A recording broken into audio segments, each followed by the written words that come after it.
ناظرین گرامی، اگر ہم قرب قیامت کی علامات کو پڑھیں تو ان علامات میں سے ایک علامت یہ بھی ہے کہ گانے بجانے والی عورتیں ظاہر ہوں گی اور آلات موسیقی کو پسند کیا جائے گا اور ناچنے گانے والیوں کو عزت و توقیر کی نگاہ سے دیکھا جائے گا۔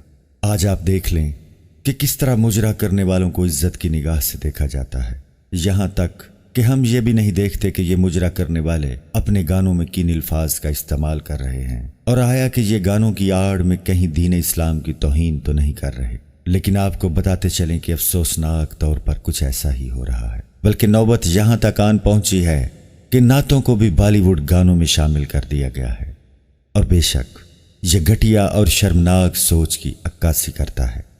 پیارے دوستو، آپ مشہور و معروف ڈانسر نورا فتحی کو تو جانتے ہی ہوں گے، جو اپنے آپ کو مسلمان کہتی ہے، مگر ایک ایسی مسلمان جسے دیکھ کر کافر بھی شرما جائیں۔ اسی لیے آئے دن کبھی تو اس کے بیہودہ کپڑوں کو تنقید کا نشانہ بنایا جاتا ہے، تو کبھی اس کی جانب سے کیے گئے مجروں کے خلاف آواز بلند کی جاتی ہے۔ لیکن دوستو، افسوسناک طور پر یہ نامور طوائف اب اسلام کو نشانہ بنانے لگی ہے اور اس کے گانوں میں سرعام اسلام کا مذاق بنایا جاتا ہے۔ ایسا ہی ایک گانا حال ہی میں ریلیز کیا گیا ہے جس میں نعت کے اشعار کو کاپی کیا گیا ہے، جس کو سن کر یقیناً ہر مسلمان کا سر شرم سے جھک گیا ہوگا۔ دوستو، یہ وہی نورا فتحی ہے جو بہت سے اداکاراؤں کے کمروں سے برہنہ حالت میں برآمد ہو چکی ہے، لیکن بالی ووڈ میں اچھے خاصے اثر و رسوخ کے باعث یہ ہر بات سے بچ نکلتی ہے۔ اس کے علاوہ یہ وہی نورا فتحی ہے جسے فحش فلموں میں بھی کام کرنے کی آفر ہو چکی ہے، اور اس بات کا اعتراف وہ بذات خود بھی کر چکی ہے۔ لیکن اس سب کے باوجود آج بھی بہت سے خوف خدا سے عاری لوگ بہت ڈٹائی سے کہتے ہیں کہ موسیقی تو روح کی غذا ہے۔ آخر یہ کیسی غذا ہے جسے رسول اللہ صلی اللہ علیہ وآلہ وسلم نے ملعون قرار دیا ہے، جس سے شہوانیت غالب آتی ہے اور روحانیت مغلوب ہو جاتی ہے، جس سے دل میں نفاق پیدا ہوتا ہے، جس سے ذکر و تلاوت اور عبادت و ریاضت کی لذت ختم ہو جاتی ہے، جو مسلمان بیٹیوں کو بے حجاب اور بے حیا بنا دیتی ہے، جو انسان کو دنیاوی اور دینی ذمہ داریوں سے غافل کر دیتی ہے۔ یہ تو ایک نشہ ہے جسے آج کا انسان غذا سمجھ بیٹھا ہے۔ یہ تو افیون، شراب اور بھنگ جیسا ایک نشہ ہے جو انسان کو وقتی طور پر لذت دیتا ہے اور اسے دنیا و ما فیہا سے غافل کر دیتا ہے۔ یہ بھی تو سوچئے کہ بہت سے بگڑے ہوئے نوجوان بھنگ اور چرس کو بھی تو غذا ہی جانتے ہیں، تو کیا ہم بھی اسے غذا ہی مان لیں؟ اچھا، فرض کریں کہ موسیقی غذا ہے، تو جان لیجئے کہ یہ شیطان اور شیطان کے چیلے چانٹوں کی غذا ہے، یہ حیوانوں اور موذیوں کی غذا ہے۔ اس لیے اونٹ اور سانپ موسیقی سن کر در پر جاتے ہیں۔ یہ کیسر و کسرا اور یہودیوں کی غذا تو ہو سکتی ہے، لیکن ایک مسلمان کی کبھی نہیں۔ مسلمان کی روح کی غذا قرآن کی تلاوت ہے، مسلمانوں کی روح کی غذا خدا کی حمد اور رسول اللہ صلی اللہ علیہ وآلہ وسلم کی نعت میں پوشیدہ ہے۔ مسلمان کی روح کی غذا نماز اور ذکر و استغفار ہے۔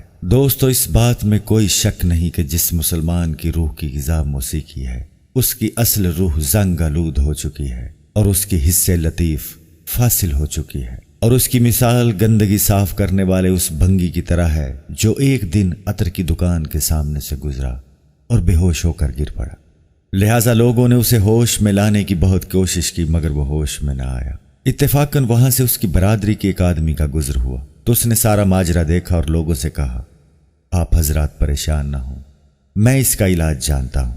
وہ بھاگا ہوا گیا اور کہیں سے تھوڑی سی غلاظت لے آیا اور اپنے بے ہوش بھائی کی ناک کے قریب اس گندگی کو رکھ دیا، تو وہ فوراً ہوش میں آ گیا۔ یہ دیکھ کر لوگ حیران رہ گئے کہ آخر یہ کیسے ہو گیا۔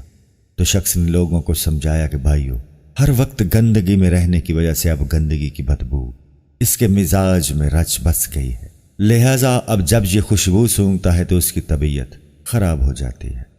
یہی حال اس مسلمان کا ہے جو مسلمان ہونے کے باوجود قرآن پڑھتا ہے تو اسے وحشت ہوتی ہے، اور موسیقی سنتا ہے تو اسے لذت محسوس ہوتی ہے۔ دراصل بات یہ ہے کہ قوم کا مزاج بدل گیا ہے۔ وہ قوم جس کی کبھی حالت یہ تھی کہ اسے قرآن سننے سے وجد آتا تھا، اب اسے قوالیوں میں وجد آتا ہے۔ وہ قوم جسے کبھی تلاوت سے سکون ملتا تھا، اب اسے میوزک سے راحت ملتی ہے۔ کبھی اس کی روح کی غذا اللہ کا ذکر ہوا کرتا تھا، اب اس کی روح کی غذا موسیقی ہے۔ کبھی اس کی بہن اور بیٹیوں کا اجنبی مردوں کے سامنے جانا ناقابل برداشت ہوتا تھا، اور آج وہ اپنی تھرکتی ناچتی بیٹی پر فخر کرتا ہے۔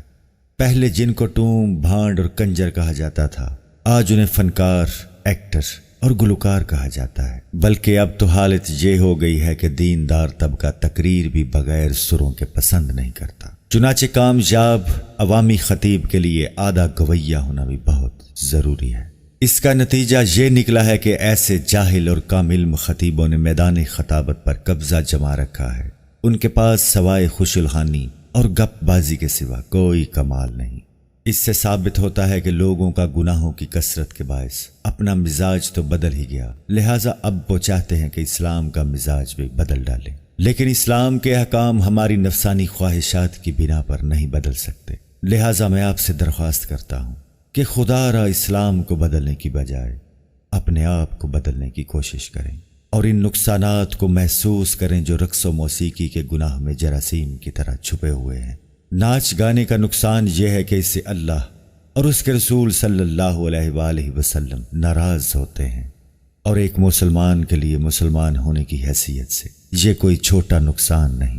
ذرا سوچیں کہ اگر ہم اپنے والدین کو ناراض نہیں کر سکتے، اپنی چہیتی بیوی کو ناراض نہیں کر سکتے، لاڈلی اولاد کو ناراض نہیں کر سکتے، دوست احباب کو ناراض نہیں کر سکتے، جن کی ناراضگی کا نقصان صرف دنیا میں ہو سکتا ہے، تو ہم اللہ اور اس کے رسول صلی اللہ علیہ وآلہ وسلم کو ناراض کرنے کی جسارت کس طرح کر لیتے ہیں، جن کے ناراض ہونے سے دنیا و آخرت دونوں کا نقصان ہے۔ موسیقی میں مست ہو کر انسان مادی اور عارضی لفظ میں تو اتنا گم ہو جاتا ہے کہ اسے بسا اوقات نہ دینی ذمہ داریوں کا خیال رہتا ہے اور نہ ہی دنیاوی ذمہ داریوں کا، بلکہ اس پر ہر وقت موسیقی کا نشہ سا رہتا ہے، اور باقی تمام معاملات سے وہ بالکل غافل ہو جاتا ہے۔